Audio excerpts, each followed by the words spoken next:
রাজধানীর গুলিস্তানের সুন্দরবন স্কয়ার মার্কেটে আগুন 1 ঘন্টার চেষ্টায় নিয়ন্ত্রণে এনেছে ফায়ার সার্ভিসের প্রায় 11টি ইউনিট। পাঁচতলা থেকে খবর আসছে যে পাঁচতলা একটা দোকানে আগুন লাগছে। তো আমাদের যারা ওই দারোয়ান আছে তারা পানি টানে নিয়ে করছে আর কি, দৌড়ঝাঁপ করছে। আমি 999 ফোন দিছি। পূর্ব দিকে কয়েকটা দোকান পুড়ে গেছে। মার্কিন শুল্ক নীতির কারণে চীন ভারত থেকে মুখ ফিরিয়ে নিচ্ছে অনেক ক্রেতা প্রতিষ্ঠান। নতুন সম্ভাবনা দেখছেন রফতানিকারকরা। ট্রাম্পের ট্যারিফ যখন প্রথম ঘোষণা করলো তখন থেকে কিন্তু প্রচুর চাইনিজ বায়ার আমাদের কাছে আসছে। ইন্ডিয়া এবং আপনার চায়নার যে অর্ডারগুলো আসবে এগুলো যদি আমরা নিতে পারি তাহলে আমাদের অনেক শ্রমিকের প্রয়োজন পড়বে। পুঁজিবাজারের সূচকে মিশ্র প্রবণতা, বেশিরভাগ শেয়ারের দরের সাথে কমেছে সার্বিক লেনদেনের পরিমাণও।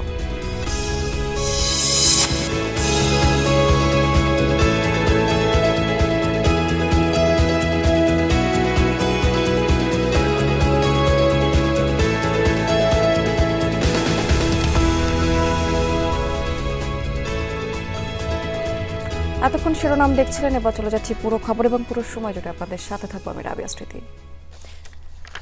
দর্শক, সংবাদে প্রথমে আমরা শিরোনামে যেমনটি বলছিলাম যে রাজধানী গুলিস্তানের সুন্দরবন স্কয়ার মার্কেটে লাগা আগুন নিয়ন্ত্রণে এনেছে ফায়ার সার্ভিসের প্রায় 12টি ইউনিট। এই বিষয়ে জানাতে ঘটনাস্থল থেকে এই মুহূর্তে আবারও আমরা যুক্ত হচ্ছি আমাদের সহকর্মী রাব্বি সিদ্দিকের কাছে। রাব্বি, আপনাদের তথ্য মতে তো আসলে 12 মিনিটে আসলে এই আগুনটি নিয়ন্ত্রণে এনেছে। সেখানে এখন কি অবস্থা দেখতে পাচ্ছেন এবং একে একে তো সেই ভবন থেকে ব্যবসায়ীরা বা কর্মচারীরা বের হয়ে আসছেন, তারা আসলে সেখানকার ক্ষয়ক্ষতির পরিমাণ সম্পর্কে কোনো আন্দাজ দিতে পারছেন কিনা এবং এই সম্পর্কে আসলে ফায়ার সার্ভিস কখন নাগাদ ব্রিফ করতে পারেন বলে কোনো ধারণা পেয়েছেন কিনা? রাবিয়া স্মৃতি, আগুনে কি পরিমাণ ক্ষয়ক্ষতি সেই বিষয়টি কিন্তু এখনও নিশ্চিত নয়। আমরা আগুনের কারণ, কেন এই আগুন লেগেছে, কিভাবে আগুন লেগেছে সেটিও কিন্তু আমরা এখন পর্যন্ত নিশ্চিত জানতে পারিনি। এখানে ফায়ার সার্ভিসের যারা আছেন, যারা ভেতরে কাজ করেছেন, তারা এখন সংবাদ সম্মেলন করবে, আগুনের প্রাথমিক কারণ তারা জানাবে। আমরা একটু দেখাতে চাই, ফায়ার সার্ভিসের সেই বক্তব্যে সরাসরি যেতে চাই। তার আগে একটু দেখাতে চাই যে আগুন কিন্তু নিয়ন্ত্রণে এসে গেছে। এই যে মোবাইল মার্কেট, মোবাইল অ্যাক্সেসরিজের যে দোকান, অসংখ্য দোকান এই মার্কেটের ভিতরে, সেই মার্কেটে আগুনে কিন্তু 5 তলার বেশ কয়েকটি দোকান পুড়েছে এবং সে কথাই কিন্তু আমাদেরকে প্রাথমিকভাবে যারা দোকান মালিক, দোকান কর্মচারী তারা কিন্তু বলেছেন তাদের দোকানে কি ক্ষয়ক্ষতি হয়েছে।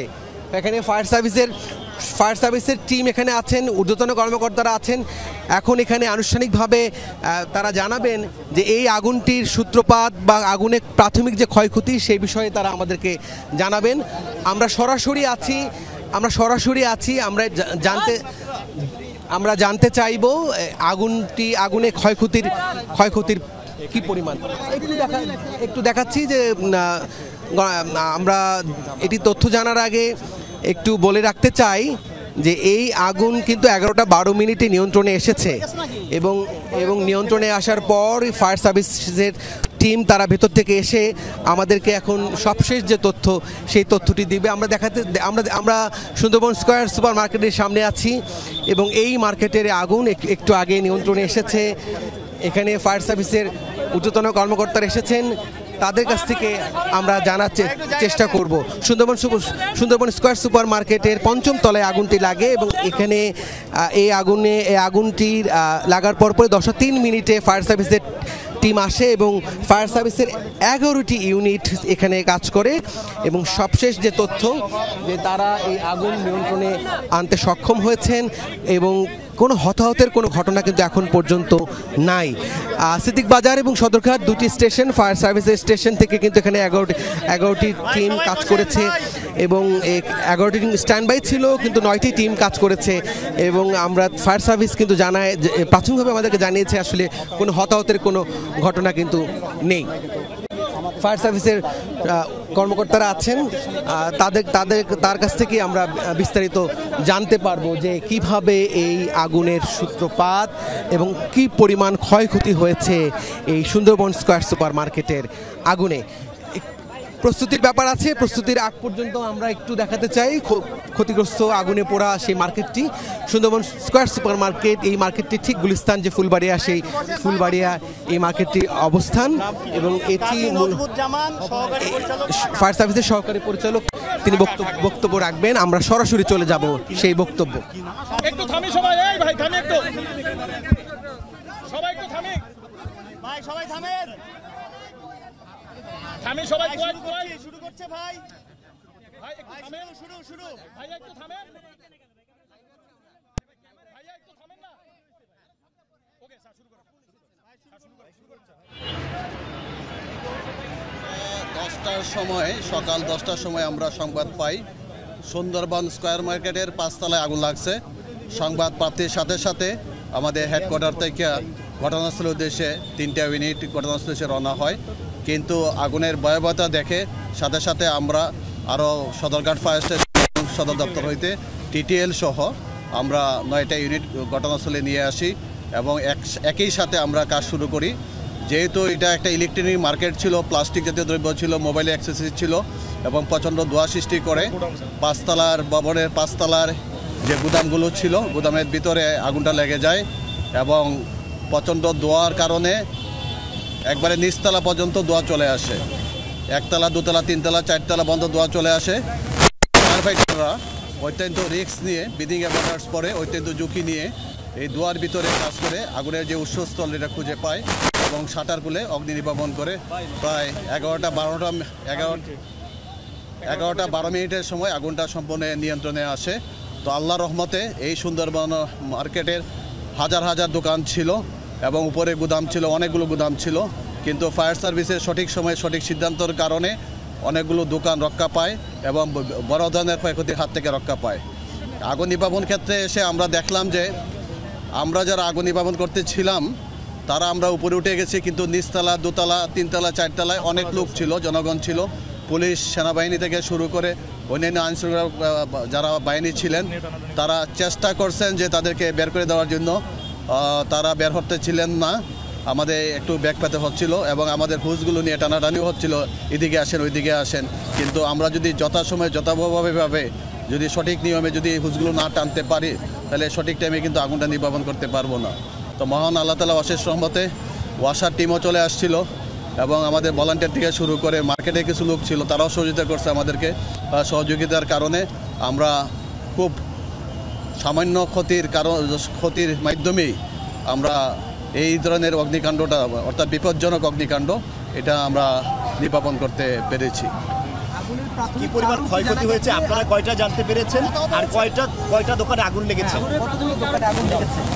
আগুনের আমরা 2টা শাটার খুলে আগুন পাইছি এবং ক্ষতিগ্রস্ত হয়েছে, কিন্তু কত পরিমাণ ক্ষতিগ্রস্ত হয়েছে এখন বলা যাবে না, এটা তদন্ত সাপেক্ষে। এবং আরও কিছু দোকান আছে যেগুলো আমরা শাটার খুলতেছি, এটার ভিতরে ধোঁয়া প্রবেশ করতেছে, কিছু পানিও প্রবেশ করছে, ক্ষতিগ্রস্ত হয়েছে। অর্থাৎ অগ্নি নির্বাপনের পরে জানা যাবে যে আমাদের যদি একটা তদন্ত কমিটি হবে তার কারণ এবং ক্ষয়ক্ষতির পরিমাণ জানা যাবে।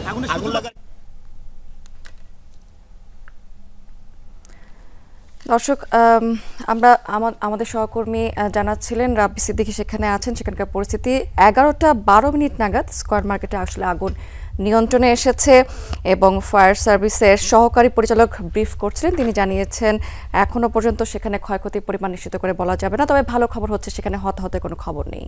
প্রতিযোগী অনেক দেশের তুলনায় বাংলাদেশি পণ্যে যুক্তরাষ্ট্রের শুল্ক তুলনামূলক কম হওয়াতে রফতানিতে নতুন সম্ভাবনা দেখছেন চট্টগ্রামের রফতানিকারকরা। ইতিমধ্যে চীন এবং ভারতের অনেক ক্রয়াদেশ পেয়েছে এখানকার কলকারখানাগুলো। তবে খরচবিহীন এসব ক্রয়াদেশে সরকারি নীতিমালা সহজীকরণ এবং পৃষ্ঠপোষকতা বাড়ানো গেলে শক্তিশালী হবে দেশের অর্থনীতি, তৈরি হবে কর্মসংস্থান, বলছেন ব্যবসায়ীরা। যুক্তরাষ্ট্রে তৈরি পোশাক রপ্তানিতে 2 প্রতিযোগী দেশ ভিয়েতনাম ও বাংলাদেশের শুল্ক সমান। বাংলাদেশের চেয়ে এ হার চীনে 20 ও ভারতের 5% বেশি। ফলে আপাতত বিশ্ব রপ্তানিতে ভালো অবস্থানে বাংলাদেশ। ভিয়েতনাম, চীন ও ভারতের অনেক ক্রেতা প্রতিষ্ঠান ইতোমধ্যে চট্টগ্রামে ক্রয়াদেশ দেয়া শুরু করেছে। এতে নতুন সম্ভাবনা দেখছেন রপ্তানিকারকরা। ট্রাম্পের টেরিফ যখন প্রথম ঘোষণা করলো তখন থেকে কিন্তু প্রচুর চাইনিজ বায়ার আমাদের কাছে আসছে যে তারা অর্ডার করতে চায়।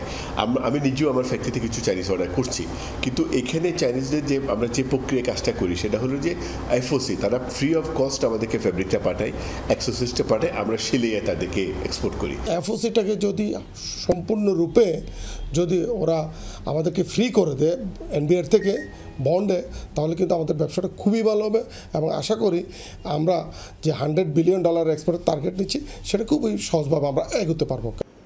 এই সুযোগ কাজে লাগিয়ে নিয়মিত ক্রয়াদেশের পাশাপাশি নতুন নতুন ক্রয়াদেশ পাওয়া গেলে বাড়বে বৈদেশিক মুদ্রা অর্জন, নতুন শ্রমিক নিয়োগ হলে বাড়বে কর্মসংস্থান। নতুন কিছু কাজ আনতে পারি, আমাদের দেশের এক্সপোর্ট ভলিউমটা বাড়বে, আমরা অর্থনীতিতে আমরা আরও ডলার ইনকাম আমাদের বেড়ে যাবে এবং ওনারা কিছু হাই ক্যাটাগরি কাজ করে যেগুলোর এফওবি ভ্যালু অনেক বেশি। ইন্ডিয়া এবং আপনার চায়নার যে অর্ডারগুলো আসবে এগুলো যদি আমরা নিতে পারি তাহলে আমাদের অনেক শ্রমিকের প্রয়োজন পড়বে। সেক্ষেত্রে সরকার আরেকটা চ্যালেঞ্জ হবে শ্রমিক সৃষ্টি করার। খরচবিহীন এসব ক্রয়াদেশে রয়েছে সরকারি নীতিমালার নানা প্রতিবন্ধকতা। ভোগান্তি কমিয়ে এনে এসব ক্ষেত্রে সহজীকরণ হলে লাভবান হবে পোশাক খাত ও দেশের অর্থনীতি, বলছেন ব্যবসায়ীরা। অর্ডারগুলো নিলে ওইগুলোকে আবার আমরা যখন ম্যানুফ্যাকচার করে এক্সপোর্ট করি ওগুলোর যে তদারকি যে ব্যবস্থাটা করা হয়েছে এটা কিন্তু অনেক জটিল। এটাকে তদারকি ওইভাবে না করে আমরা এক্সপোর্টে তদারকি করতে পারি যেভাবে আগের মতো। নতুন নতুন টেকনোলজি ইনভেস্টমেন্টে কিছু সহযোগিতা সরকার থেকে দরকার, কম ইন্টারেস্ট রেট বলেন বা লং ফাইন্যান্সিং বলেন, তাহলে আমরা এইসব ইনভেস্টমেন্ট যদি করতে পারি টেকনোলজিতে, আমরা অনেক নতুন টাইপের প্রোডাক্টে কাজ করার একটা সুযোগ পাবো। বাংলাদেশ থেকে যুক্তরাষ্ট্রে রপ্তানি হওয়া মোট গার্মেন্টস পণ্যের প্রায় অর্ধেক যায় চট্টগ্রাম থেকে। এখানকার অন্তত 250 কারখানা সরাসরি যুক্তরাষ্ট্রে রপ্তানি করে থাকে। শহীদুল সুমন, যমুনা নিউজ, চট্টগ্রাম।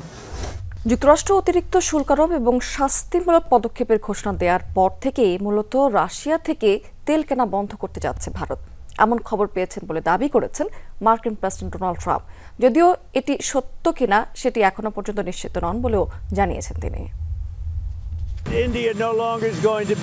শুনেছি ভারত আর রাশিয়া থেকে তেল কিনবে না, তবে আমি জানি না এটি সঠিক কিনা। এমনটা হলে তা একটি ভালো পদক্ষেপ হবে, দেখা যাক কি হয়। গেল সপ্তাহে ঢাকা স্টক এক্সচেঞ্জের সূচকে ছিল ঊর্ধ্বমুখী ধারা, কিন্তু বেশিরভাগ প্রতিষ্ঠানের শেয়ারের দরে কিন্তু সাথে সাথে সেখানে কমে গেছে সার্বিক লেনদেনের পরিমাণও। চট্টগ্রামের স্টক এক্সচেঞ্জের সূচকে কিন্তু একই ধারা অব্যাহত ছিল। প্রথমে ডিএসসির খবরাখবর এক নজরে আপনাদেরকে একটু জানিয়ে দিতে চাই আমরা। দেশের প্রধান পুঁজিবাজার ঢাকা স্টক এক্সচেঞ্জের সাধারণ মূল্য সূচক প্রায় 51 পয়েন্টে বেড়ে দাঁড়িয়েছে 5443 পয়েন্টে বেড়েছে ডিএসসি 30 সূচকও, তবে কমে গেছে ডিএসসি এস সূচক। গেল সপ্তাহে সার্বিক লেনদেনের পরিমাণ বেড়েছে, হাত বদল হয়েছে 4194 কোটি টাকার শেয়ার। এর আগে সপ্তাহে লেনদেন হয়েছিল 4297 কোটি টাকার শেয়ার। হাত বদল হওয়ার প্রতিষ্ঠানের মধ্যে দাম বেড়েছে 140টি, কমেছে 222টি কোম্পানির এবং অপরিবর্তিত ছিল মাত্র 31টি প্রতিষ্ঠানের শেয়ারের দর। লেনদেনের ভিত্তিতে শীর্ষে ছিল সিটি ব্যাংক, হাত বদল হয়েছে এই কোম্পানিটি মোট 44 কোটি 34 লাখ টাকার শেয়ার এবং 30 কোটি টাকার কিছু বেশি লেনদেন নিয়ে দ্বিতীয় অবস্থানে রয়েছে ব্র্যাক ব্যাংক এবং 26 কোটি টাকার বেশি লেনদেন নিয়ে তৃতীয় অবস্থানে ধরে রেখেছে বাংলাদেশ শিপিং কর্পোরেশন। প্রায় 21 ভাগ বেড়ে দর বৃদ্ধি তালিকায় শীর্ষে ছিল রহিমা ফুড, 20 ভাগ বেড়ে দ্বিতীয় অবস্থানে রয়েছে সাউথ ইস্ট ব্যাংক এবং তৃতীয় অবস্থানে আমরা দেখতে পাচ্ছি কর্ণফুলী ইন্স্যুরেন্সকে। প্রায় 20 ভাগ কমে দর পতনের তালিকায় শীর্ষে ছিল মিডল্যান্ড ব্যাংক, দ্বিতীয় অবস্থানে রয়েছে এসিএমএল মিউচুয়াল ফান্ড এবং তৃতীয় অবস্থানে ছিল সিঙ্গার বাংলাদেশ। একই সাথে চট্টগ্রাম স্টক এক্সচেঞ্জের সূচকেও কিন্তু আমরা দেখতে পাচ্ছি বেশ ঊর্ধ্বমুখী ধারা। সিএসসিতে মূল সূচক সিএসপিআই সেটি 1.25% বেড়ে দাঁড়িয়েছে 15,202 পয়েন্টে বেড়েছে সিএসসি এক্স এবং সিএসসি 30 সূচকও। লেনদেন হওয়া 332টি প্রতিষ্ঠানের মধ্যে দাম বেড়েছে 134টি, কমেছে 180টি এবং অপরিবর্তিত রয়েছে মাত্র 18টি কোম্পানির শেয়ারের দর। সিএসসিতে গত সপ্তাহে লেনদেনের ভিত্তিতে শীর্ষে ছিল Tofika foods and Lovello ice cream, মোট 16 কোটি 22 লাখ টাকার শেয়ার হাতবদল করেছে এই কোম্পানিটি। 15 কোটি 99 লাখ টাকার কিছু বেশি লেনদেন নিয়ে পরে অবস্থানে রয়েছে স্কয়ার ফার্মা এবং তৃতীয় অবস্থানে রয়েছে ব্যাংক এশিয়া। দর বৃদ্ধি তালিকায় শীর্ষে ছিল পিপলস ইন্স্যুরেন্স, প্রতিষ্ঠানটির দর বেড়েছে প্রায় 28% মতো। এরপরে রয়েছে যথাক্রমে রহিমা ফুড এবং সাউথ ইস্ট ব্যাংক। এবার আমরা একটু সাপ্তাহিক মুদ্রা বাজারের খবরাখবর আপনাদেরকে জানিয়ে দিব। সপ্তাহের ব্যবধানে 95 পয়সার মতো বেড়ে দাঁড়িয়েছে মার্কিন ডলারের দাম। তবে তেমন কোনো পরিবর্তন ছিল না অন্যান্য বিনিময় মূল্যের দরে। এনসিসি ব্যাংকের তথ্য মতে মার্কিন ডলার সর্বোচ্চ 122 টাকা 95 পয়সা লেনদেন হয়েছে। রোববার সর্বনিম্ন 122 টাকা 40 পয়সা লেনদেন হয়েছে। সোমবার পাউন্ড লেনদেন হয়েছে সর্বোচ্চ 167 টাকা 68 পয়সা, সর্বনিম্ন ছিল 165 টাকা 42 পয়সা। বেড়েছে ইউরোর দরও, সোমবার সর্বোচ্চ 146 টাকা 62 পয়সা দরে বিনিময় হয়েছে এই মুদ্রাটি। সপ্তাহ শেষ কার্য দিবসে সর্বনিম্ন ছিল রোববার 142 টাকা 53 পয়সা। তবে তেমন কোনো পরিবর্তন ছিল না অস্ট্রেলিয়ান ডলারের বিনিময় মূল্য। সর্বোচ্চ দর ছিল এটির 80 টাকা 39 পয়সা, সর্বনিম্ন ছিল 80 টাকা 39 পয়সা। তবে পরিবর্তন ছিল মালয়েশিয়ান রিঙ্গিতের দরে। সপ্তাহ জুড়েই 28 টাকা 29 পয়সার মধ্যেই লেনদেন হয়েছে এই মুদ্রাটি।